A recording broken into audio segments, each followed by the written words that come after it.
Before we begin, Ill Repute podcast does have a Patreon, and we do appreciate your patronage. You can find it at patreon.com/Ill Repute. We have one tier. It is $5. Think of it as a tip jar. We do post the uncensored videos up there, and we do post occasional bonus content. Thank you.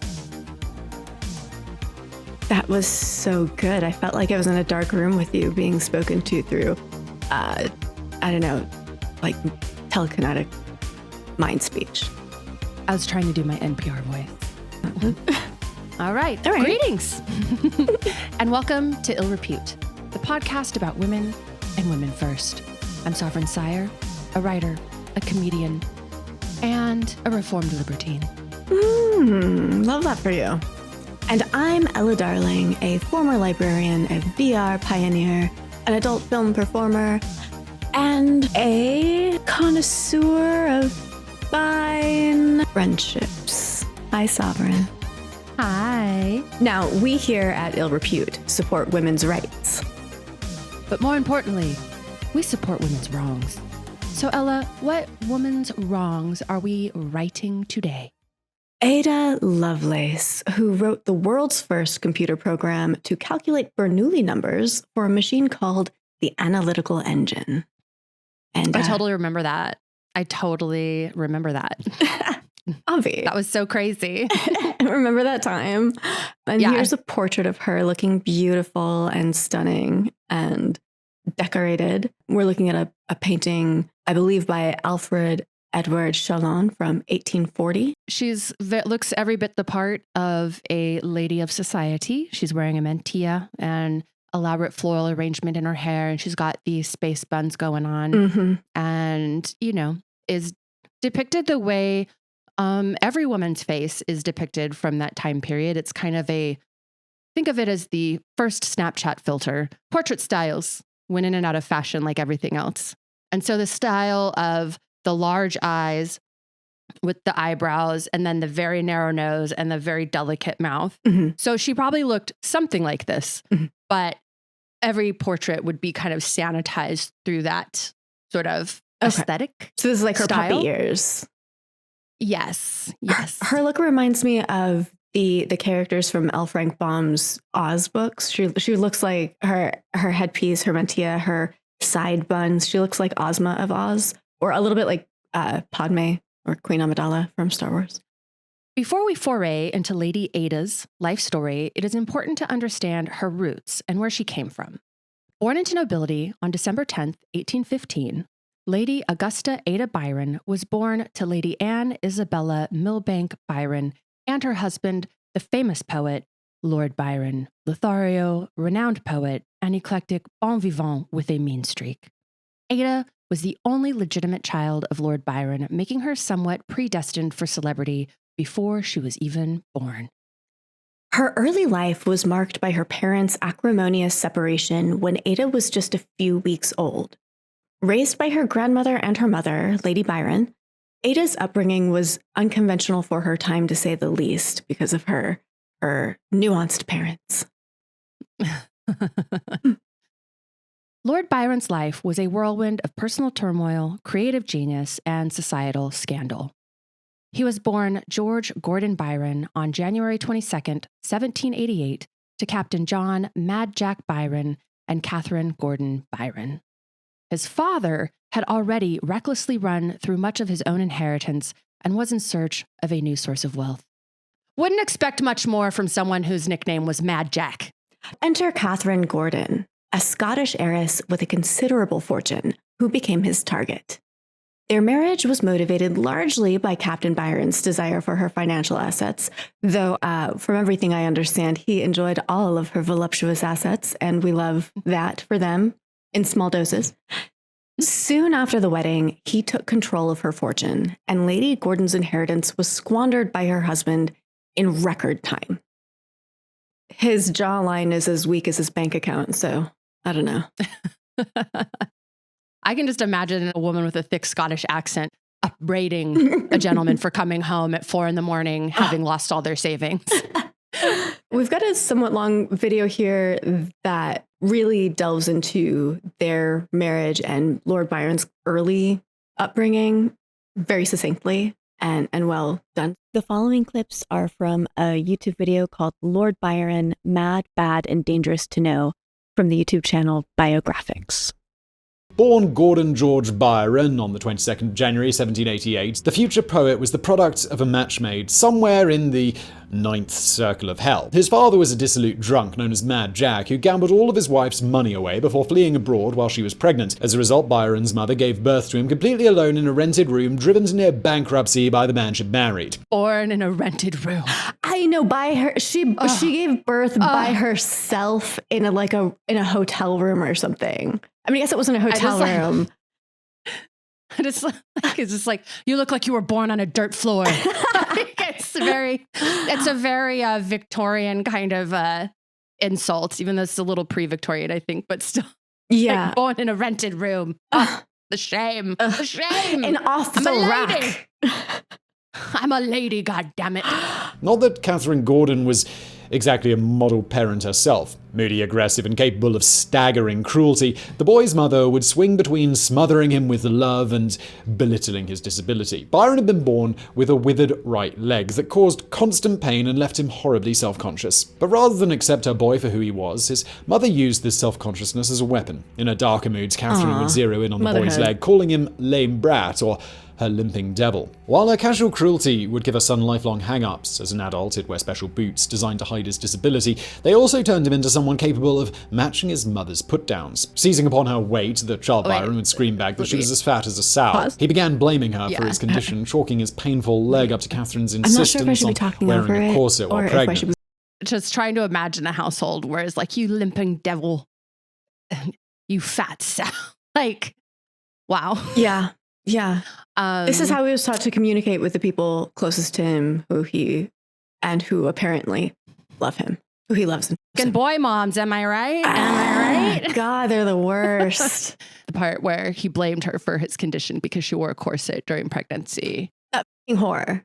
That horror. That all is all, intense. Then, it was a miserable life the pair lived, shut off from the world in genteel poverty, swinging between toxic arguments and painful codependency. Incredibly, this wasn't even the worst of it. In 1791, when Byron was only 3, Mad Jack died in France. His last act was to pass all of his debts onto his young son. Mad Jack Byron, everybody, a dad so deadbeat we're still talking about how crappy he was 230 years later. Despite his father's feelings, though, Byron would always consider him a free-spirited adventurer. I think that's pretty common in marriages where one parent is sort of left with the responsibility of the child, and then the other more charismatic parent is the one that bailed.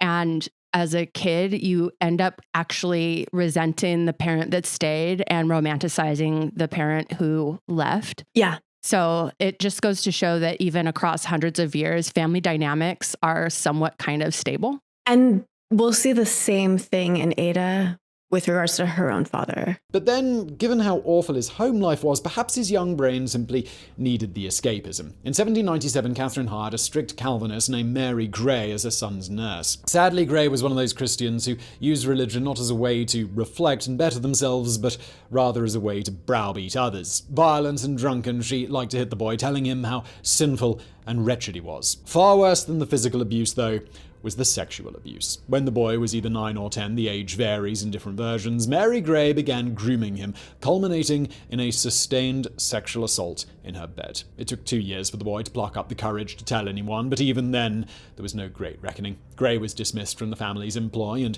simply vanished from the pages of history. I mean, even now, when boys are groomed and abused by women, it's rarely talked about. I mean, now we see the trend with teachers. They seem to be primarily the aggressors. It took decades. Situations now. Yeah. It took decades to get, and people still, if you look at any comments online, people still pop off at the mouth and say some really heinous, horrible shit about young men who are sexually abused by teachers or anyone. You hear a lot of boomerish, like, oh, I wish I had that teacher when I was his age. And I think it's still not kind of common knowledge how that impacts a a man's development when something like that happens in adolescence. There's probably a little more on if the perpetrator is male, but I don't think even still that there's that much kind of data out there around how that kind of childhood sexual abuse by a female impacts the long-term development of a man or a boy as he becomes a man. Also, at this time period, having any kind of a physical impairment, there was still a lot of religious belief around that being somehow a judgment on their character, or there was just a lot of shame around having a family member that had some kind of disability. Right. It was seen as somehow the fault of the parents or their moral virtue, things like that. After fleeing debtors in England, Catherine found herself in Paris, almost destitute and pregnant. After almost 2 years of marriage, she finally left her husband for London, knowing that he would have been immediately jailed for debt if he followed her. Luckily, her mother's trustees had managed to set aside some of her money, so she was still wealthy, but a fraction of her previous net worth.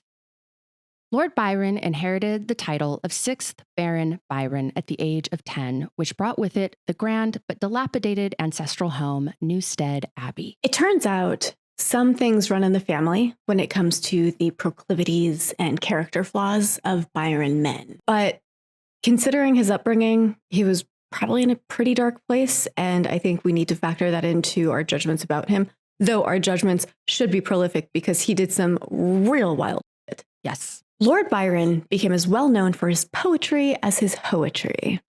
He was the kind of guy who has a lot of charm and charisma when you hang out with him in groups. But if you become his girlfriend, he spirals into his own character flaws when he's at home alone with you. He was described by an ex-girlfriend as being mad, bad, and dangerous to know, though that ex-girlfriend was something interesting herself. We'll get to her later. He allegedly kept a pet bear in his rooms at school. When he moved to Italy to write poetry, his friend Mary Shelley noted that she found him in a stairwell with 6 pet peacocks just hanging out.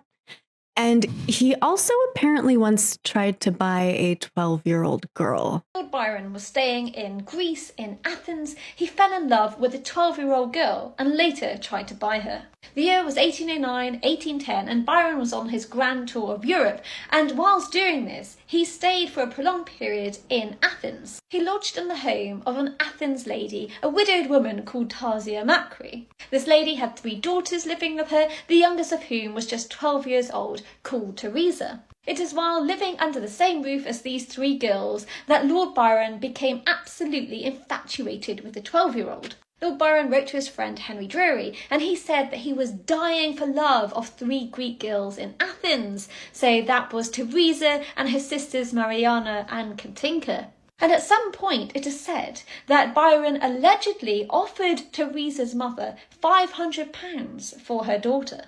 In some accounts it said that the mother refused, and in other accounts it said that Byron decided to go back on his offer. But whatever it is very murky indeed. Even when he left, Lord Byron remained obsessed with this young girl, actually writing a poem dedicated to her called The Maid of Athens, which he wrote in 1810. In this poem, he praises her tresses unconfined, her soft cheek and her blooming tinge. And he concludes each stanza with the Greek, "My life, I love you." So there we go, a rather gross background to a very popular poem. That was Dr. Amy Boyington, History with Amy on TikTok. Well, so my commentary is that in 1810, around this, like at this time, 10 years old was actually considered by a lot of places the age of consent. In some places it was 12. That didn't mean that people encouraged this kind of thing, but it wasn't as scandalous as it is to us right now. A 12 or 13-year-old maidservant, etc., was considered fair game. It's just not the scandal that it would be today. This was a little bit more normative in the culture at the time. This wouldn't make headlines, basically. Not really, no. Okay. No. But not to say it's right, just saying that socially at the time, this wouldn't be as antisocial as it would be today. I think that's a very fair and intuitive commentary, that he didn't just invent the concept of buying children whole cloth. And we don't know if that payment was like a dowry, like offering a dowry payment, if it was offering to buy her to be a servant, if it was offering to buy her to be a bride. Like we don't know what that was the intention of that. I have a feeling it probably wasn't buying her to be a bride. He just, yeah, based on my research. But in any case, it's not good. It's like, and it was known that you could not keep him around your servants because he might assault them. A friend had said, if you left him alone with a maid, he would be on her like a bolt of lightning. And so he was not the consent king. Let me put it that way. Ada's mother, Lady Anne Isabella Milbanke Byron, was an intellectual firebrand with little patience for moral failings, who married Lord Byron after a long and competitive courtship. Her youth was marked by intellectual rigor, societal expectations, and a unique upbringing that set her apart from many of her contemporaries. Born into a family of wealth and status, Annabella was the only child of Sir Ralph Milbanke and Lady Judith Milbanke. And we have a portrait of her by an artist named Charles Hayter in 1812, which would have been right around the time that they were courting each other and 3 years before Ada's birth. A society lady on the scene shopping around for husbands. Yes. From an early age, she was recognized for her sharp intellect. During her adolescence, Annabella was tutored in a wide range of subjects with a particular emphasis on mathematics and literature. Her mother instilled in her the importance of intellectual achievement and a strong sense of duty, allowing Annabella to develop a sense of independence and strong moral compass that became a defining character trait. She already sounds so fun.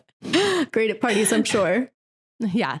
She was well received in social circles, not only for her beauty and wealth, but also for her intellect and moral seriousness.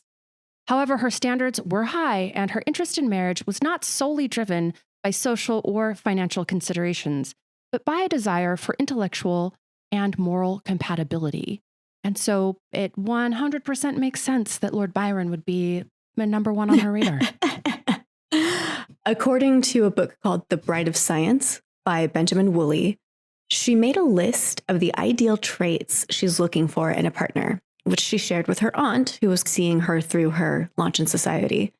And her aunt told her that she needs to take off her stilts, meaning she needs to get off her fucking high horse and settle for a man that exists. And her rebuttal was basically, well, a girl can hope, so maybe I'm just on my tiptoes, not on stilts, which was kind of centuries before her time. Like, I'm not asking for the moon. I'm just asking for a view of it. And somehow that's too much to ask of men. Okay. I mean, I admire her optimism. Mm-hmm. You know? Yeah, she's manifesting. Yeah.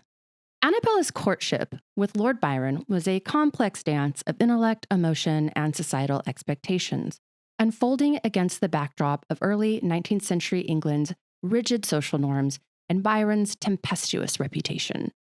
It was well learned. He was already having an affair with his cousin's wife, Caroline Lamb, ending in her attempting to publicly slit her own wrists. She was the one who called him mad, bad, and dangerous to know. I think that she probably was borderline. I completely agree. She was crazy. She was truly crazy for Lord Byron. She was obsessed from the moment she met him until long after he passed away. She was really obsessed with this guy and was known for going to extremes to get his attention, to get time alone with him long after he had discarded her. So she would dress up in costumes and like a servant and try to sneak into his house, things like that. She could not handle the rejection. And it also drove her half insane, basically. Right. And he helped. It was a get behind me, Satan, and push kind of situation. It was, yeah. And he was known for that. He was very much known for, he was like Prince Petty. Mm-hmm. Like if he would do things just to be petty. I'm having an affair. I'm going to suggest we name our child after my affair partner. Yeah. You want custody. I'm going to demand custody, not because I want it, but because I know that's what you don't want. He was really known for turning the screws on people once he had them in a vulnerable situation. He was the epitome of a charismatic narcissist. He was. And when we describe their courtship as competitive, it's Caroline Lamb who was Isabella's primary competition at the time. I think they were in the same home together because she was married to Annabella's cousin. So they're all there together, and Carolyn's constantly trying to bully her, trying to get the upper hand, encouraging her to send her poems to Lord Byron, hoping that Lord Byron's going to laugh her right out of town. And Lord Byron thinks she hung the fucking moon. He's like, oh, this is great. So Carolyn's like, oh, no. Yeah, like her plan backfired, basically. Yeah. Historical mean girl. Well, I think Caroline was very sexually rapacious and wild and exciting. And what she didn't understand is that men like Lord Byron that are very charismatic and slutty, etc., ultimately are compelled to get into relationships with women who are reserved good girls. Mm-hmm. They don't want what they actually need. Mm-hmm. They want what is going to be the exact opposite of who they are in every way. And it's just the way people are, man.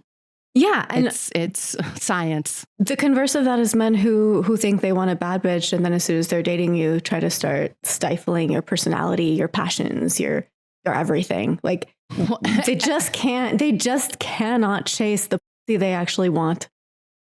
Well, I always say everybody wants a cool girl until it's time to be cool. Oh, I like that. Yeah. On an intellectual level, Byron and Lady Milbanke were well matched. Lady Milbanke was highly educated, with a strong interest in math and literature. He called her his princess of parallelograms. He was captivated not just by her beauty and intellect, but by the challenge she represented. Here was a woman who was not easily swayed by his fame or charm, a woman who demanded more than the superficial allure of a notorious poet. His only critique of his future bride, until they were married, was that she was simply too perfect. That's a hallmark of a narcissistic trait, which is this obsession with an idea of perfect love. And so there's always the overvaluation of the person that what can only happen is rapid devaluation. So yeah, it's when you put someone on a pedestal, when you're put on a pedestal, the only way to go down is quick. You're not going to stay there. There's no way up. You're just going to be dashed off of it and probably break your ass on the way down.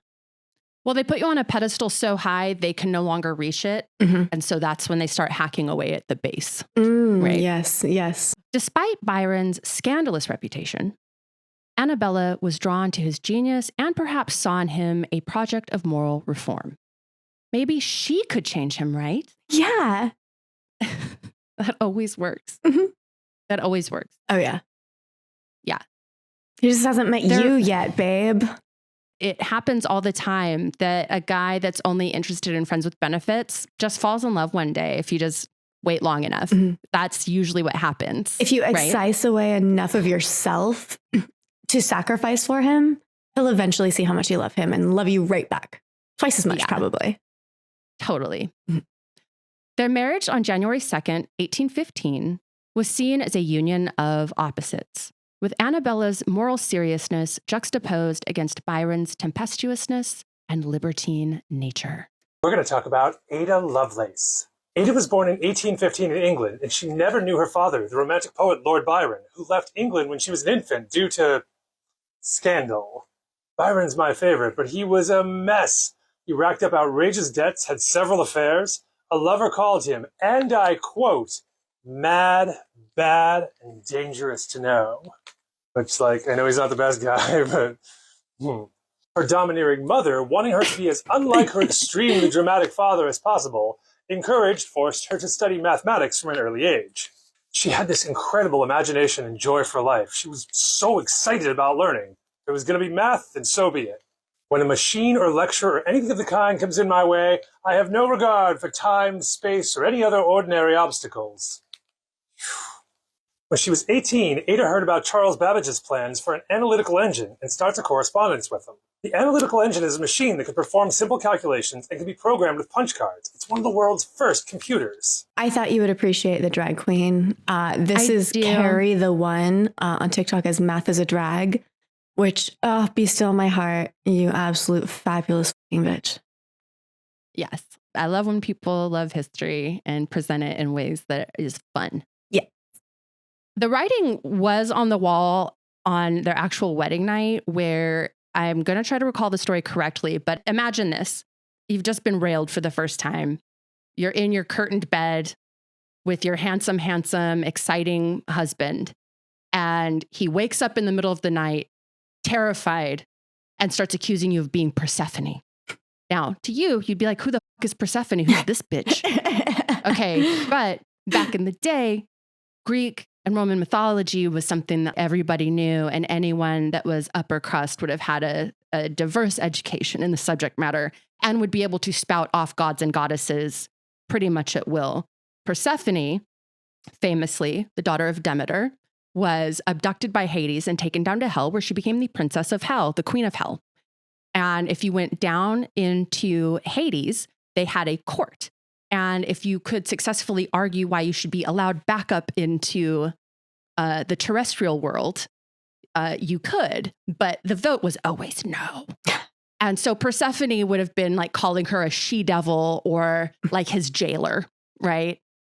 Also kind of relevant and famous because one of the most famous inhabitants of Hades, or visitors, one of the only ones to essentially kind of get out, was Orpheus, who was the most beautiful, handsome, talented singer, lyre player, and poet of all time.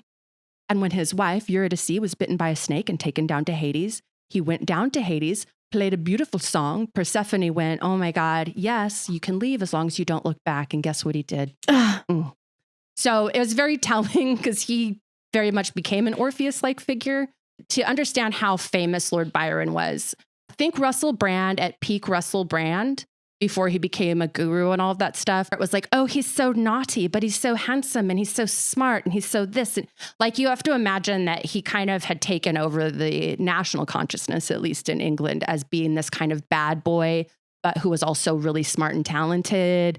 And the things that made him a bad boy also made him kind of interesting. So keep that in mind, that he occupied a space already socially as someone that was important. Right. You know. Yeah. The names listed of the people grieving his passing is like a who's who of science, math, philosophy, and literature. It was insane to read. They were married for just about 1 year and 2 weeks before she packed her things, took their month-old infant daughter, and moved home with her parents.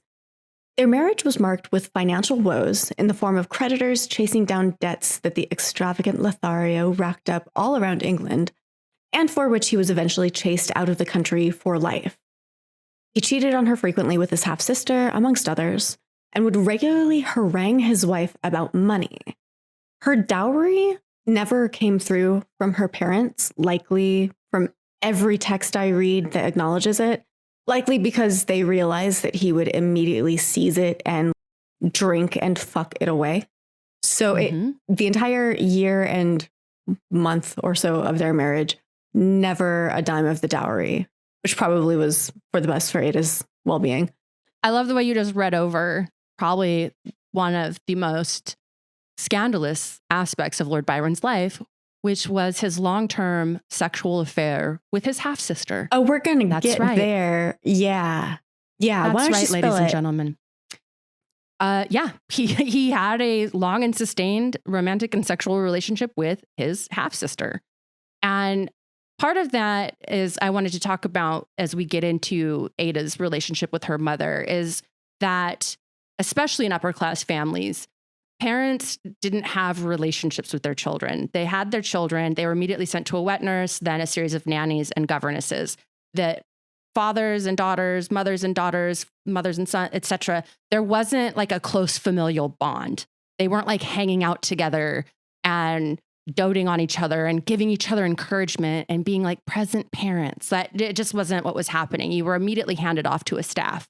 However, the familial relationships that would be very strong during this time period were relationships between brothers and sisters or between you and your cousins. So your age cohort, those would be, but especially within like a singular household, the person you would be getting all of your social needs met from would be your siblings, not your parents. So just an aside. So a lot of brother-sister relationships at this time were incredibly close. So it doesn't seem that crazy. And when I was doing research on my French Revolution novel, there were a lot of, especially one of the kings in France, his favorite thing was gossip. Mhm. And so he would have mail delivered to him, would read it, reseal it, and then have it sent back out. And one of his advisors later said the number of incests hidden Mhm. in the highest of houses would astonish one. So this is just to say that because of the structure of families, especially upper class families at this time, I'm not saying it was normal, but It wasn't there atypical. there was a pitfall. There was, and like I said, it's because your social needs were generally being met by your siblings, not your parents or whatnot. So, Right. and also because you might not know a half sister very well. So you wouldn't have, I forget the name of the effect, but basically anyone that you are exposed to kind of before the age of 6, you won't be sexually attracted to. Mhm. Like that has a big part to do with the reason that incest isn't more common, is that generally if you've grown up with someone, your ability to sexualize them just isn't there. Right. In these kinds of households, that might not necessarily hold true, Mhm. right? So you might have a sibling that you don't really meet and interact with until you both get back from school. Mhm. Well, the So- other thing to keep in mind is that while incest was really not officially tolerated, the way that an incestuous relationship between half siblings with a maternal shared parent versus a paternal shared parent was different. I think if it was maternal, it was seen as more intense. I believe they shared a father. And so that was seen as a little less hardcore because it's not like you shared a womb or anything. Yeah. And if memory serves, I believe that they did not meet until they were both adults. Yeah. So, Yeah. yeah. And what was Ada Lovelace's full name again, Sovereign? Augusta Ada Lovelace. So, like you said, he named his daughter after his affair partner, half sister he was f***ing. Yeah, it makes the gentle breeze of pregnancy and childbirth at the time feel really rewarding, I'm sure, for the mother. Yeah. Byron's temperament and behavior, including mood swings and aggressive outbursts, excessive drinking, and derisive volatility towards his wife, documented even in Lord Byron's own writings and accounts from the time, led to the downfall of their marriage, as well as significant financial concerns. Later in her pregnancy, Lady Byron's sister-in-law, Augusta, of the brother fame, and another family friend came to stay with them.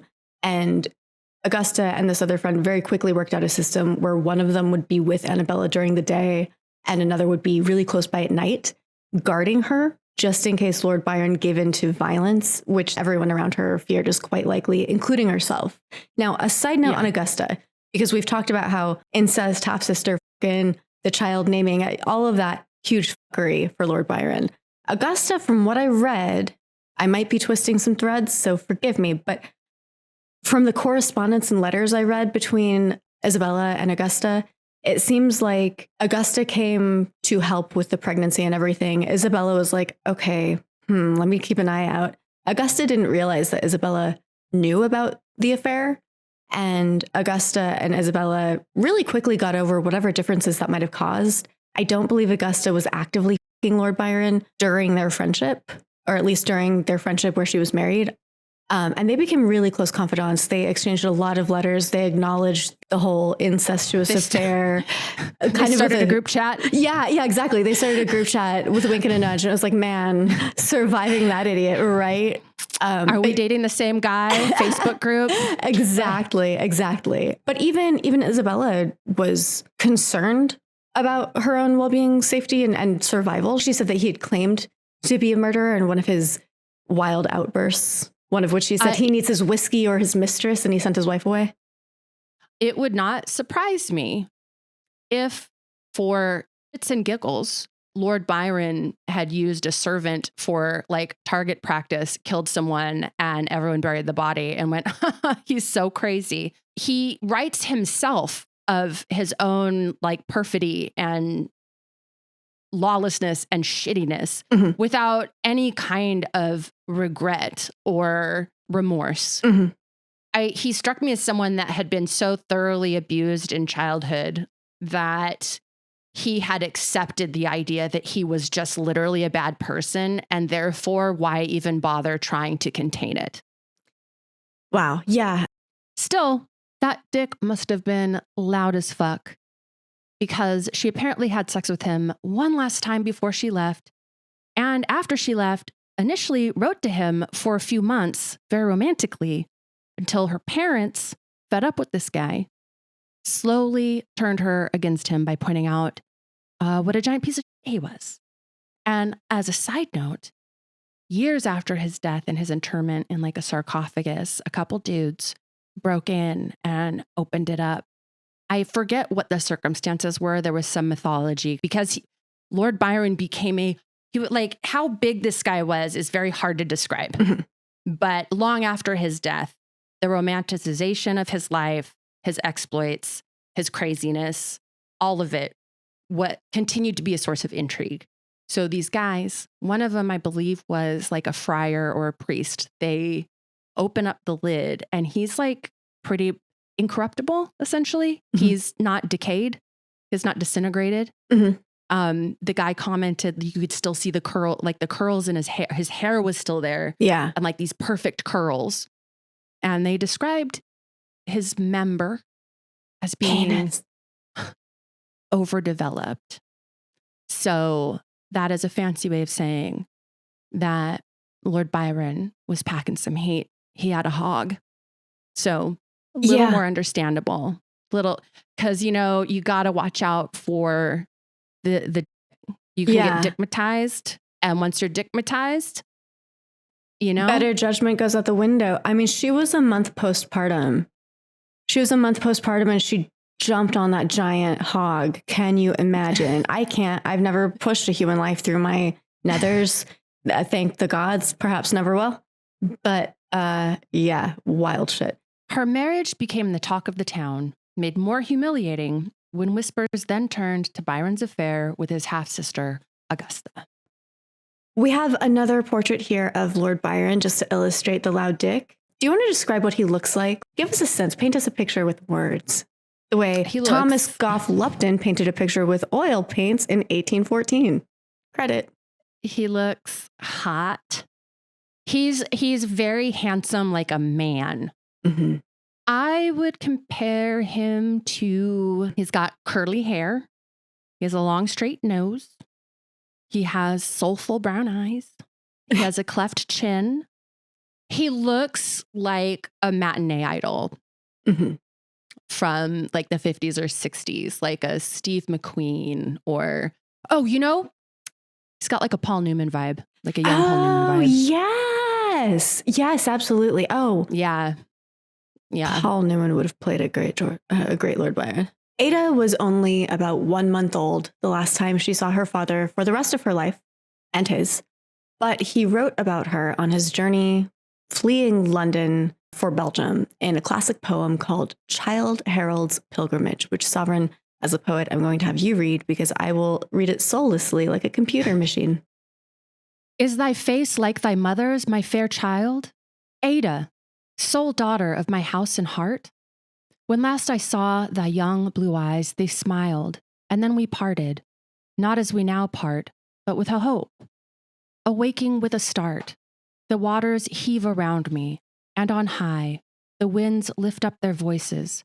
I depart, whither I know not, but the hours gone by, when Albion's lessening shores could grieve or glad mine eye.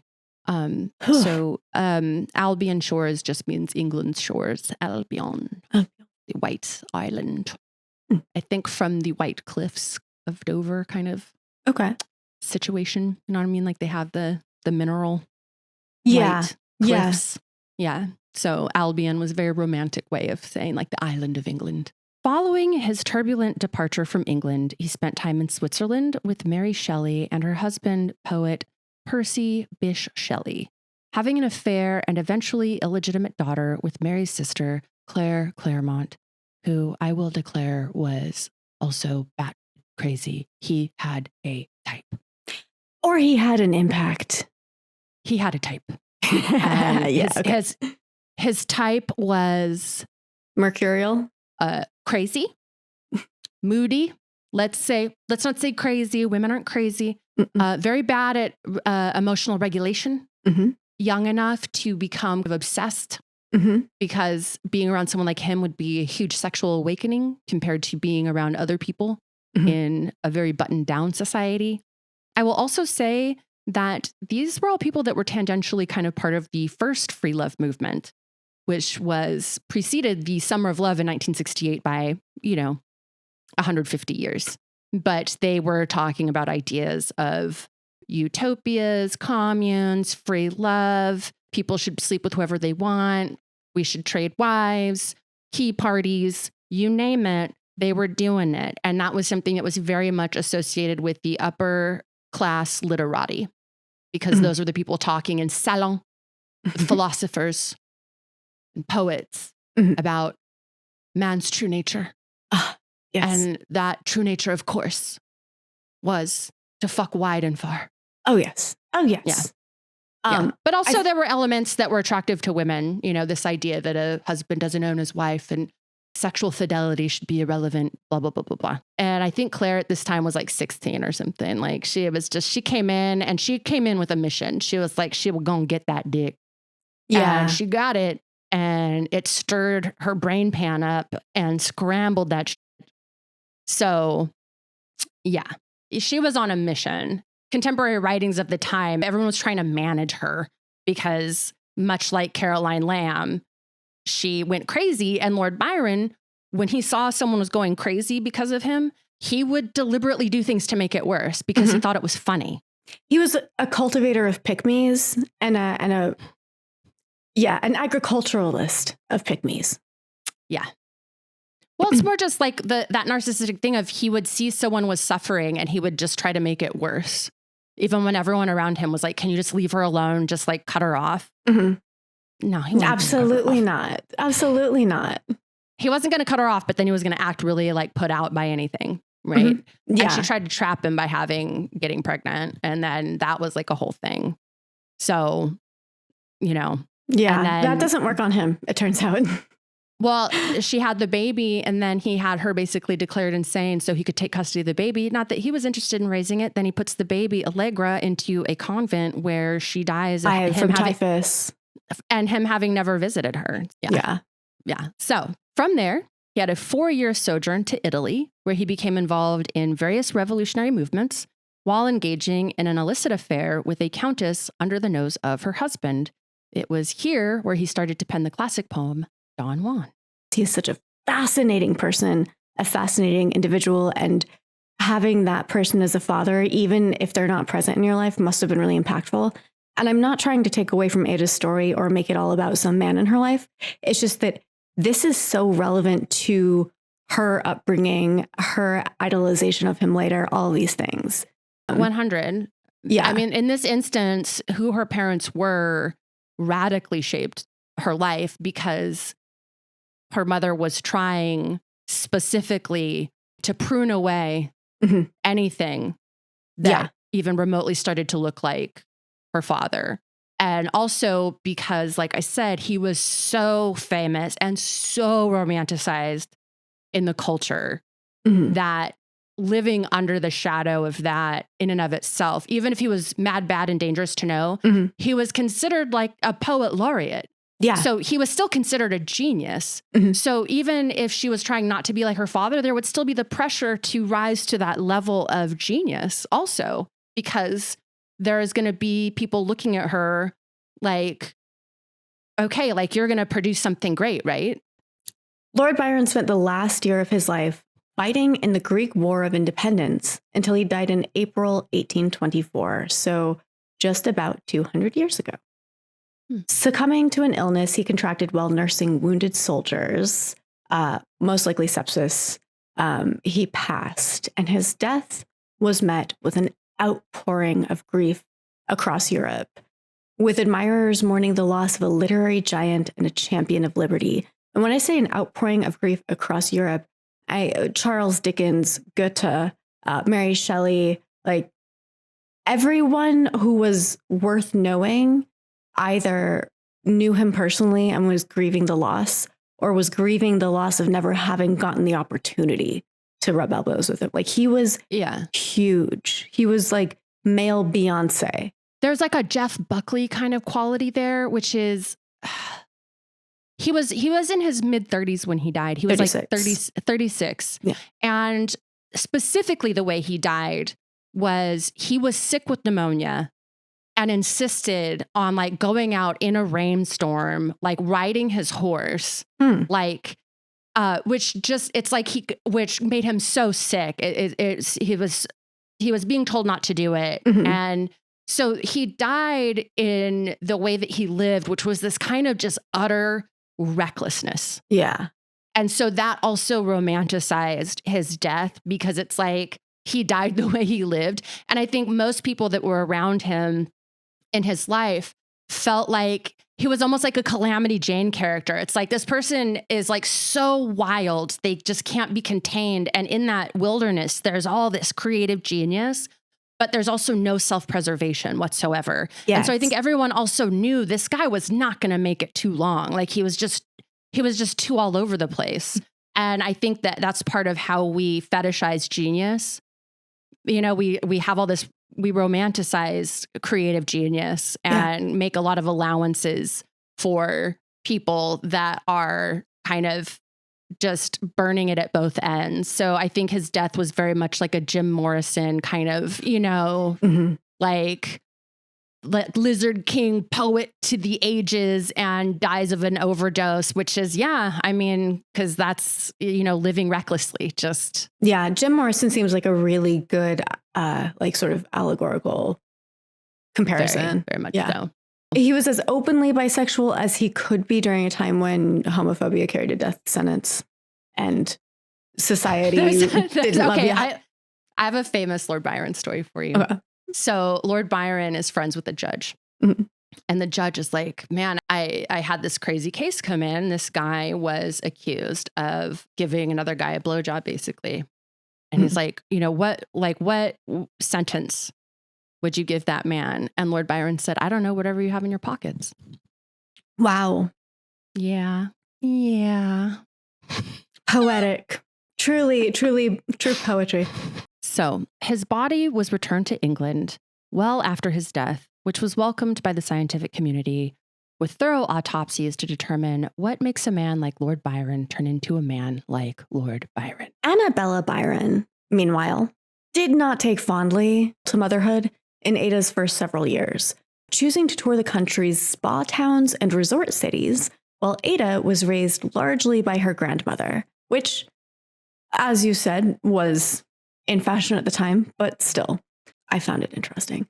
Despite her strong hand in guiding the education of Ada's upbringing, everything she studied was directed by her mother. Her mom's public displays of outward affection for her was kind of just an affectation, and we can see this in some of her correspondence, which we'll get to. But for now, according to The Bride of Science, Romance, Reason, and Byron's Daughter, once again by Benjamin Woolley, social attitudes, as well as religious law, strongly favored the father in any separation.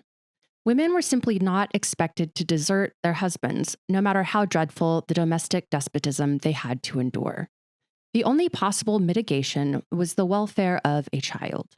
Thus, Annabella had to prove that Ada's exposure to the values of a dissolute Regency libertine would lead to the little girl's ruination. The inescapable consequence of this was that, publicly as well as personally, the child would become, as Byron put it, the inheritor of our bitterness. Even the most intimate maternal gestures were deployed to strengthen Annabella's case, to promote her image as the doting, virtuous mother. She knew exactly how she needed to be perceived, and she worked on that perception. One thing to note here is before she even left Lord Byron, she was in talks with some of his doctors, basically trying to get them to diagnose him as being insane with something that she could use in court. She met with one of his doctors, and I think at one point she was trying to implicate that he had some kind of encephalitis, like water on the brain. She was trying to gather any information she could and any professional she could before she ever left to side with her that he was not a safe person for her daughter to grow up around. She realized when she was fearing for her life that she needed to start saving receipts and cultivating them or crafting them because everything was stacked against her. We can look at her as being an enthusiastic mother. She put in a lot of mental effort, a lot of energy, and a lot of effort to protect, like to cover her trail and to protect her and her daughter while she was trying to gather this evidence to keep them safe. I think that it just demonstrates how ahead of her time or atypical of her gender she was at the time, and that she was proactive in the judicial process, that she knew what she wanted and she was going to affect that end.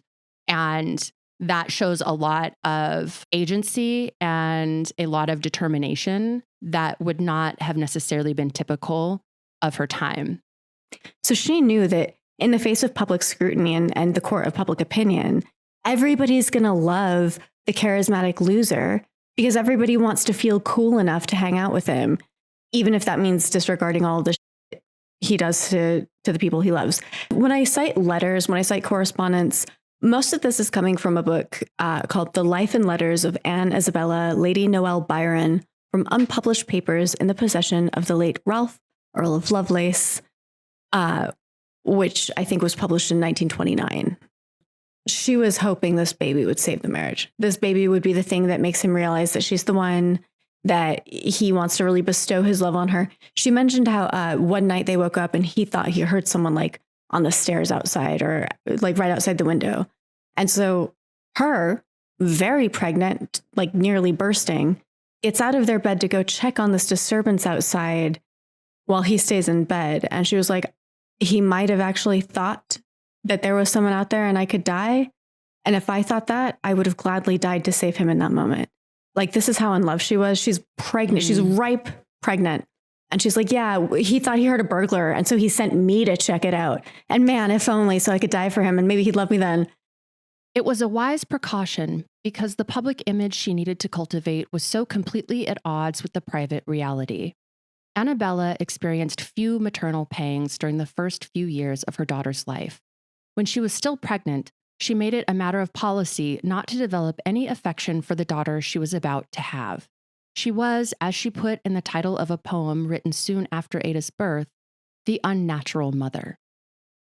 Quote, I talk to it for your satisfaction, not my own, and shall be very glad when you have it under your eye, she once wrote to her mother, it being Ada. And a child called It. I mean, I think my other reading here is that, you know, she kind of fell under his spell like she did, like so many people did.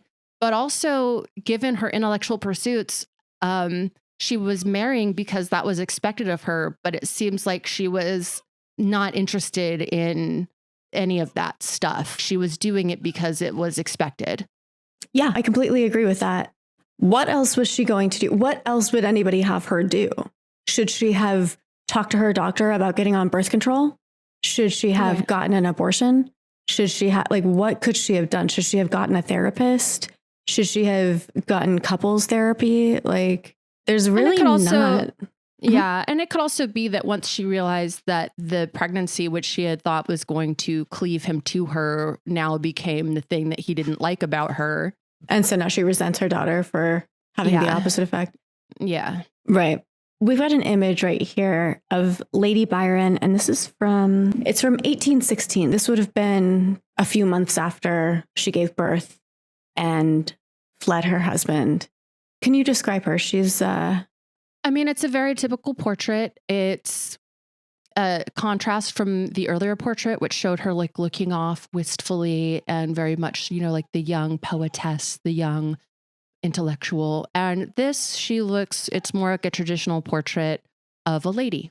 So, you know, hair coiffed in the style of the day, empire waisted gown, tasteful gold earrings. So it's conveying this kind of austerity that was expected of the upper class. This is just my conjecture, but it seems to me that once she and Ada were finally settled into a life with security and routine, their relationship got a little bit stronger. She became more of a present parent Most accounts from Ada's tutors and governesses note that Ada was always eager for her mother's approval, which could indicate absentee parent, which was common at the time. But she never saw her mom as anything but somebody who she wanted to impress, somebody she loved, somebody she wanted to be in the good graces of. And this pervaded through her adulthood, through her marriage, through all of her achievements. She still really valued her mother's opinion and value of her, judgment of her. Annabella tried incredibly hard to shield Ada from all angles of her father's influence. She insisted on a curriculum largely devoid of arts and poetry, so she wouldn't end up like her father, whom Isabella considered to be morally corrupt and mentally unstable. She even insisted on calling her by Ada, her middle name, rather than Augusta, as soon as she learned about their affair, which you can't really blame her, but this was pretty early on. I don't know that Ada was ever officially called Augusta privately, so take that for what it is. So averse was she to the idea that her daughter would end up anything like her father, she kept only one single portrait of him in their home, and it's Lord Byron posing as an Albanian chief, which was resolutely hidden behind a heavy green curtain, and Ada apparently didn't even look at it until she was 20 years old. Can you describe the painting? Okay. Imagine Errol Flynn. And give him a sword, give him a saber, and put him in like an Albanian, Armenian style, like short jacket, red velvet with gold embroidery. Give him a turban, a thin mustache, a cleft chin, DSLs as per usual. Yeah, just imagine Errol Flynn. He had the sauce, man. He had the sauce. So I personally do not believe that Ada, with such an inquisitive mind, just didn't sneak a little peek at any point before she was 20. But I can't find anything that concludes, I can't find anything that truly backs that. Everybody who has any documentation says, nope, not until she was 20. Well, if this had been built up as like her mother's primary tormentor, there might have been a part of her that was afraid to look. She idolized him. She just saw him to be and just like you were saying, the absentee parent who's not there, because he wasn't there to show her that she was incorrect. She had this incredibly romanticized, incredible vision of him. When news came of her father's passing, Ada was wrecked with sadness, and her mother did not take well to that. Her mom didn't even get it. She was like, I guess she's upset for me because she didn't even know him. So why is she crying? Like, no clue. Ada was not allowed to express like grief or engage with the public's mourning of her father's death. She was allowed on one occasion to visit the harbor when his ship returned to London with his corpse and nothing else. She wrote about seeing Papa's ship as though he was like captaining it home from the afterlife. He was a hero to her. Yeah. Lady Byron, now a single mother, set to the task of parenting. Annabella was well educated and a proponent of educational reform, so she took a keen interest in Ada's education.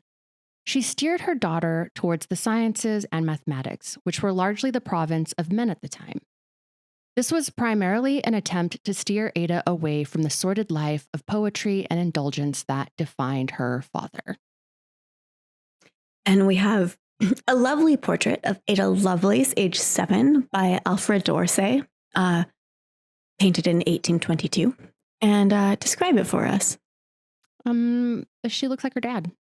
Yeah, she's kind of cherubic.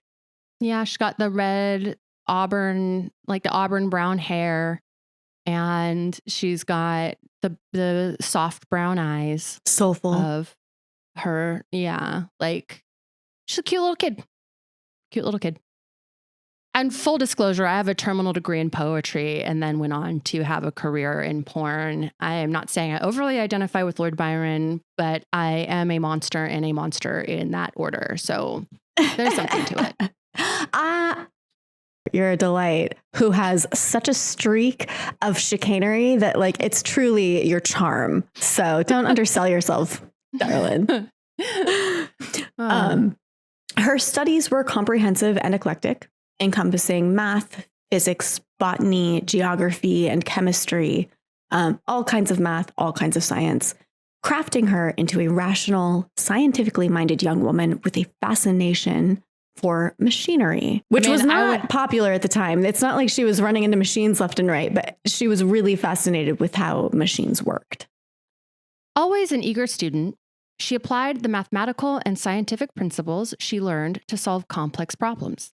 At age 12, she conceptualized a flying machine after studying the anatomy of birds, the properties of steam, and the potential for using lightweight materials such as silk and feathers. She decided to write a book, Flyology, illustrating with plates some of her findings, which is adorable. Just wait, because the flying machine was not for her. It was for horses. She was inventing mechanical Pegasi. Oh, she was a horse girl. She was such a horse girl already. Yeah. We should do an episode on horse girls. Oh, we're going to. Okay, good. Ada was tutored by some of the most distinguished academics of the time. Through her mother's connections, Ada was rubbing elbows with some of the leading minds of the time, including Charles Dickens, Michael Faraday, and Charles Darwin. So, super typical, super tips. More importantly, her mother occupied a broader intellectual and social circle that included several notable women of their time, many of whom were pioneers in their fields and advocates for women's education and social reform. Ada was exposed to a rich tapestry of intellectual exchange and advocacy for women's rights throughout her entire life. For all of her mom's weird pick-me, just losing herself and her husband shit, she was a very strong voice for education reform and for advocating for women's access. And so all of Ada's educators, badass women just like her mom, including Mary Somerville, who was a Scottish science writer and polymath who played a pivotal role in the intersection of science and women's participation in the field during the 19th century. Her work in mathematics and astronomy was highly respected. She was pivotal in the discovery of Neptune after predicting the position of a then unknown planet impacting Uranus's orbit. Somerville was one of the first honorary members of the Royal Astronomical Society. She's the reason we have the word scientist. The origins of the word scientist isn't that old. It was coined in 1834 for this woman. Mary Somerville is a self-taught polymath who is an expert in math, astronomy, geology, and that's just a few of the subjects that she studied. In 1834, Mary published one of her works titled On the Connection of the Physical Sciences. Scientific historian William Whewell read Mary's work and was blown away. He wanted to praise her work and give her a glowing review, but he ran into one minor issue. She was a woman, and he didn't know what to call her. The term at the time for such a person as herself was a man of science, and Mary was, well, not a man. Luckily, writing was William's craft, so with a little bit of wordsmithing, he coined the term scientist for Mary. A scientist, per William, was a term for a person who was an expert in not just one subject, but many different disciplines, an interdisciplinarian, if you will, who had the ability to weave multiple subjects and multiple concepts into a piece of work seamlessly. So, pretty f***ing cool, I should say. Yeah. It's amazing that a wordsmith couldn't just go woman of science. I don't know what to do if she's not a man of science. I wonder if he worried that if he wrote science? woman of science, people would think he was joking or that it was a typo. Maybe. But I do like that he just gave her a scientist. Yeah, that's pretty cool. She has transcended beyond a person of science, and she is simply science as a practitioner embodied. Yeah. Mary guided her academically and socially, introducing her to other emerging scientific minds, including the man who would eventually become her collaborator. Somerville's encouragement and support helped Lovelace navigate the male-dominated world of science and mathematics, and the two remained close companions throughout her life. And there is a portrait of Mary Somerville by Thomas Phillips that was done in 1834, and she looks just like all the other ladies in the sense that she's wearing an empire waisted gown situation. She's got a ruff around her neck that would probably indicate she's more of an intellectual, but has the hair in the same. So in the 1830s to like the 1850s, the style was to part your hair down the middle and have like 2 rows of curls on each side, and then to put the rest of your hair up into like a Psyche knot kind of thing situation. And so she's fashionable, but staid. So she's not featured wearing any jewelry or anything, which would be very much kind of in line with kind of, I'm classy, I'm intellectual. And she's got kind of the robes of an academic on, like a fur-lined type robe over sort of situation, which would be like implying a position she wouldn't be able to hold, which would be like being a professor. But it's like sort of implying like the robe of an academe. And that's also in many of Lord Byron's photos. He's wearing like a morning jacket is kind of what they would call it sometimes, or, you know, sort of like a day robe, which became associated with an intellectual, someone that sat around thinking very hard about things all day long. So when you see things like globes, you see like the heavy robes of an academe, you see that kind of stuff. Those are all meant to imply certain things about their character. And that makes sense because while she might not have been allowed to be a professor, she was one of the first 2 women who were inducted around the same time. And it kills me that I don't remember the other woman's name because I believe that she was also fairly involved in Ada's life. So perhaps in episode 2, I'll have a little supplement to that. But she was brilliant. And the more I see portraits of people at this time, the more it just looks like JCPenney glamour shots. Yeah, like I told you, it's like this sort of Snapchat filter where it's like, yes, we're going to capture some of your uniqueness, but overall you're going to be like, your head's like a cutout in kind of a predetermined image. Yeah, we're going to have the soft fur on you, the glow, maybe the jean jacket that implies that you're not wearing anything underneath. Oh my goodness gracious, ma'am. She was also tutored by Augustus de Morgan. De Morgan was a prominent British mathematician and logician known for his work in algebra and logic, including the formulation of De Morgan's laws, which I could explain to you, but I would have to educate myself on it. And I am simply not a mathematist, personally. That's hard. That's okay. He made laws. He did some things, but he was brilliant. He was an incredible mathematician for his time, like a lot of the people in her life. He was a professor of mathematics at University College London and a founding member of the London Mathematical Society. Ada Lovelace studied advanced mathematics with De Morgan for about 18 months. Under his guidance, Ada made rapid progress in what became her favorite subject and felt a sense of intellectual fulfillment, probably for the first time in her life. So he would have been quite young at this time because there's a portrait of him that is a photograph, and it's taken in 1882, and he looks like he's maybe in his 40s. So like he would have probably been like... Let me find out. Augustus de Morgan was born in 1806. So he's 9 years older than her. Okay. Well, he looks really good for like an 80-year-old in that photo. Yeah, no. De Morgan held Ada in high regard, marveling at the young woman's mathematical abilities. In a confidential letter to Lady Byron, dated January 21st, 1844, he expressed his admiration for Ada's intellectual capabilities, noting that her power of thinking on these matters has been something so utterly out of the common way for any beginner, man or woman. He went on to note that if she were a male student and had demonstrated similar abilities, he would have predicted a future for them as an original mathematical investigator, perhaps of first-rate eminence. Alas, she had a vagina. Pesky vaginas. Always ruining women's potential eminence. Every time. Every time. Look, Yeah. I actually was going to be a renowned mathematician, polymath, scientist, and scholar, but I just have this tricky pussy. Oopsie. Oh no. I almost respected you, and then boom, vagina ruined.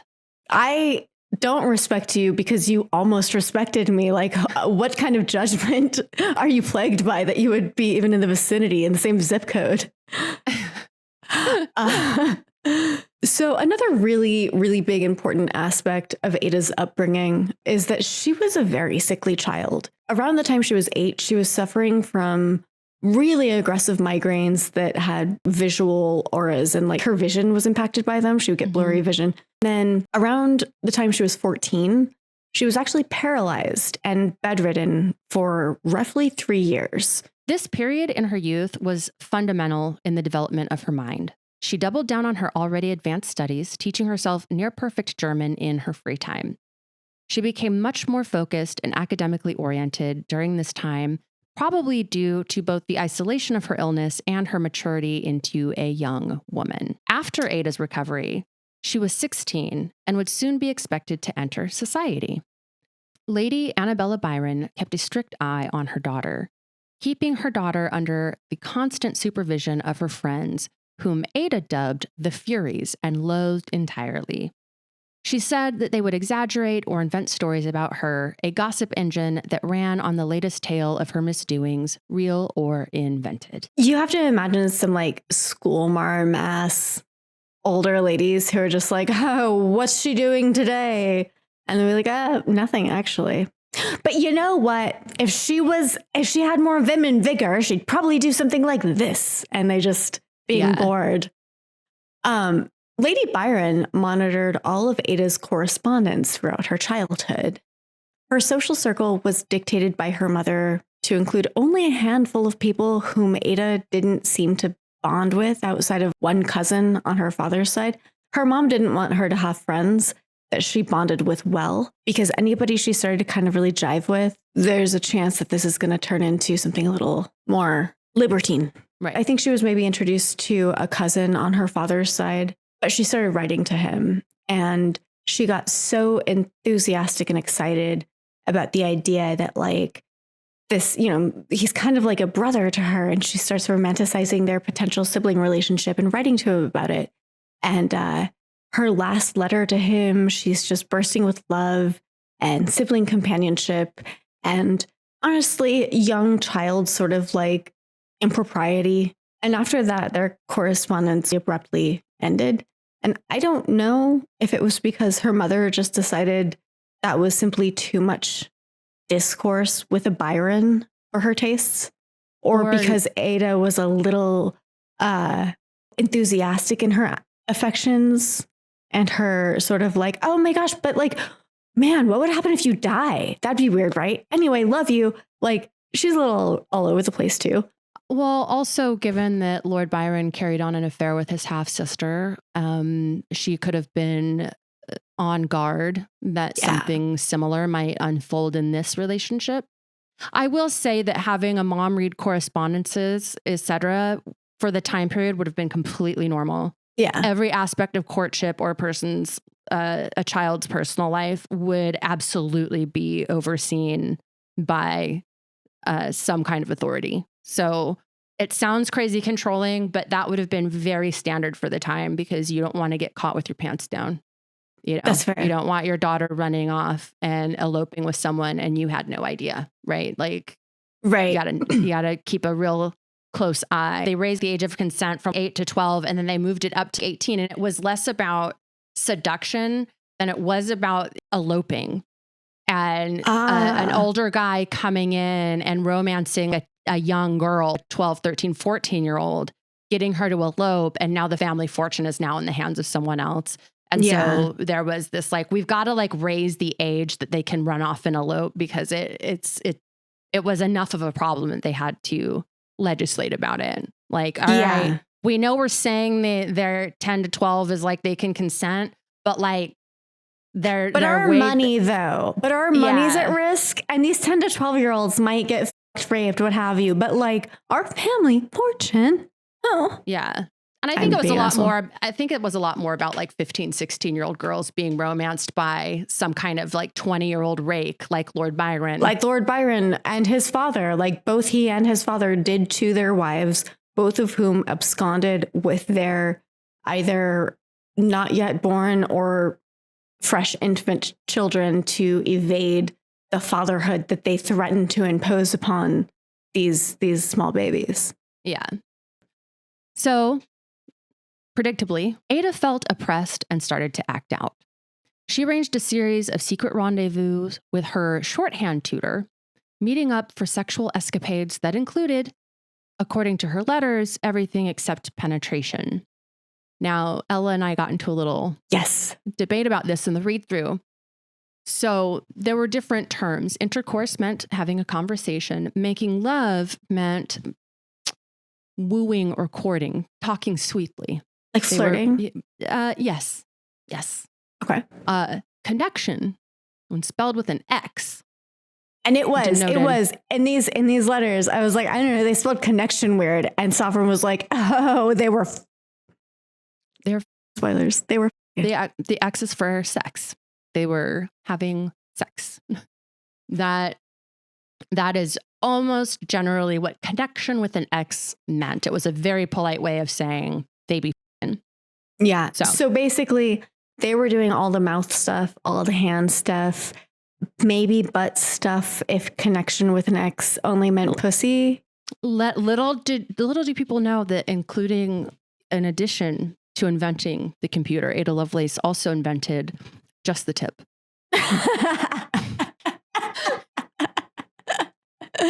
Doesn't count if it's just the tip, baby girl. That's like a remainder on a division problem. Yeah, a lot of people don't know that about Ada, but yeah, she invented just the tip. So, and also just so people aren't like, oh, the tutor was taking advantage of her. Typically, like a tutor is a lot of times would be the same age or a little bit older than the people they were tutoring. And the problem of hot teenage girls being tutored by like hot teenage to early 20-year-old university student boys, like it was something of a trope.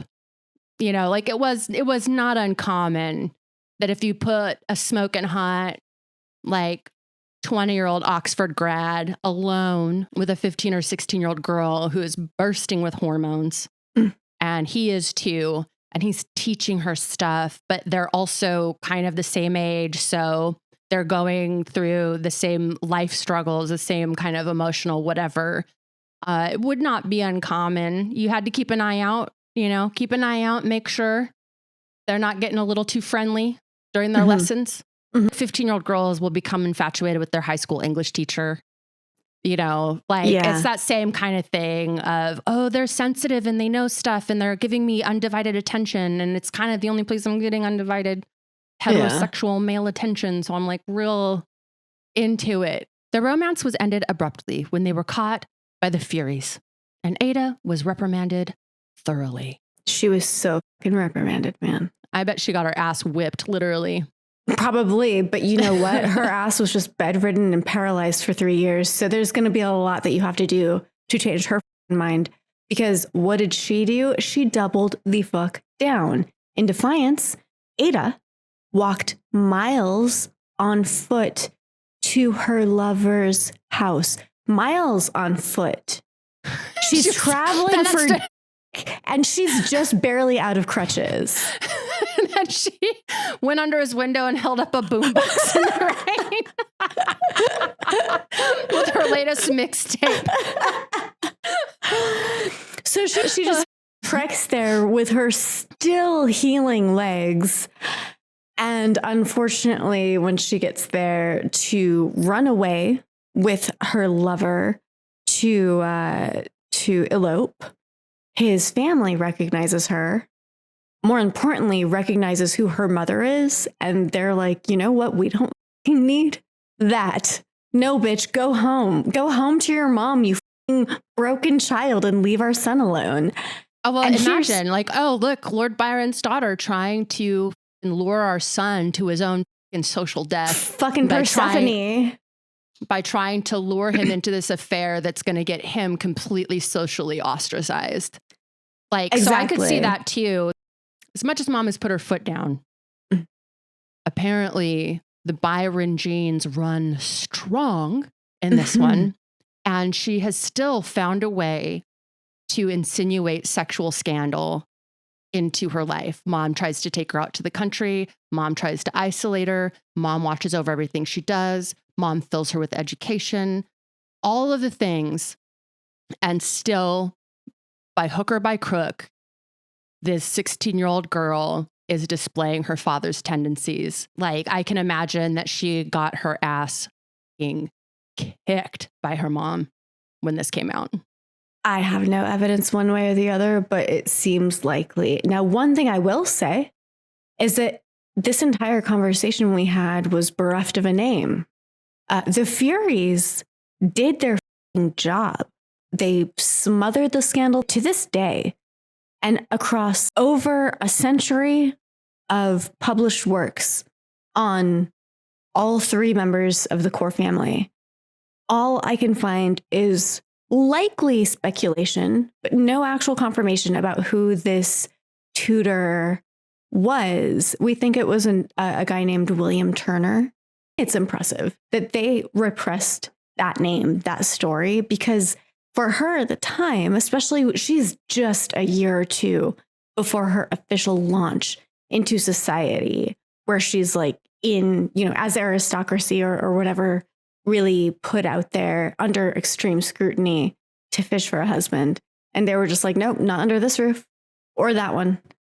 And this could be dangerous. The most famous case was Abelard and Heloise. And Abelard was the tutor, who was a monk and a tutor. I think he was a monk. He might have been a priest, but he was a tutor to Heloise, who was nobility. And when they started to have like a passionate affair, and when it was discovered, Heloise's parents, her father, had Abelard castrated. Damn. Hired people to break in, hold him down, and cut his balls off. Wow. So this was a very dangerous game, like corrupting the daughter of someone that had social status could be very disastrous. It was best for both of them, to be honest. Yes. In the spring of 1833, Lady Byron saw to it that her daughter was officially presented at court. This meant that Ada was now ready to appear in society. She attended social events, salons, and lectures. Mary Somerville, recognizing Ada's profound mathematical talent and potential, took her to a party hosted by a man named Charles Babbage. Now, Mary took her to a lot of cool salons, soirees, and events with the intellectual elite at the time in an effort to build her network and share her youthful potential, basically. I'd have to imagine that growing up as Ada was probably like growing up being the child of like a professor at Harvard, where any kind of social function, dinners that the family has, it's other Harvard professors. So you're socializing with kind of the height of intellectuals in their fields, kind of gathering together in their own kind of intellectuality. Yes. And one thing that I really loved that I didn't throw in here was that when she was first attending these big society events, her mother noted that she was way more excited to meet people like Charles Babbage, who will investigate, who's just a prolific thinker, creator, just a thought leader. Charles Babbage, who was often referred to as the father of the computer, was a mathematician, philosopher, inventor, and mechanical engineer who at the time had just finished constructing the prototype of a machine called the difference engine. The party he hosted, which Ada attended, was for the sake of demonstrating the machine. This soiree would set the course for the rest of Ada's life, and it would define her eventually as the mother of modern computing. But you will have to wait for the sordid, exciting details until next week to hear how it all transpired. And yeah, that's it. That's first half of Ada Lovelace, baby. We did it. We did it. Yeah, script today was by Ella Darling. Your hosts have been me, Sovereign Sire, and Ella Darling. And our producer is the lovely Joshua Anderson. Like we said at the top of the podcast, if you would like to support the pod, you can go to patreon.com/illreputepod and you can support us there. You can also support us on social media simply by liking, retweeting, reposting, faving, commenting on our work. And that helps us get up in the algorithm and get in front of more eyeballs that will, build up the audience. Spread the word. Our sources for today are many and varied, and I have them all saved in a bookmarklet. They will be in our show notes with a far more comprehensive source list in part 2's show notes that has like everything for both episodes. So yeah, and thank you to the creators whose work we featured and clipped to today. You're all great. Yeah. All right. And I love you. I love you too. And I think we did it. We did it. We did it.